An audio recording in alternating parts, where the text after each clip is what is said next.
لما تلاقي نفسك ما بتنكرش الجميل والمعروف ولسه شايل جواك فضل وإحسان معين حد عمله معاك في يوم من الأيام، اعرف إنك أصيل.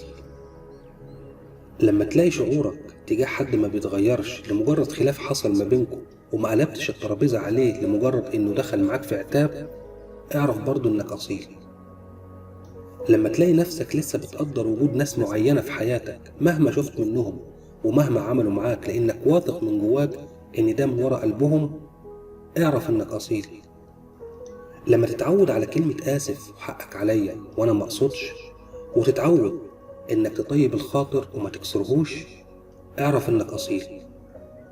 لما تعترف بينك وبين نفسك إنك أخطأت في حق حد معين وبتحاول تبين له إنك فعلا متضايق عشان اللي صدر منك، اعرف إنك أصيل. لما تلاقي نفسك بتتعصب على حد بتحبه على أتفه الأسباب عشان غلاوته ما تتقارنش بحد تاني، اعرف إنك أصيل. لما ما تنكرش فضل أكتر ناس كانوا جنبك في العسر قبل اليسر وتفتكرهم دايما بالخير اللي عملوه معاك، اعرف إنك أصيل. كلمة الشخص ده حد أصيل مش كلمة سهلة ولا بتتشرح بالكلام. الأصل الطيب ده نشأة وأخلاق وتربية. الأصل الطيب قوة مش ضعف.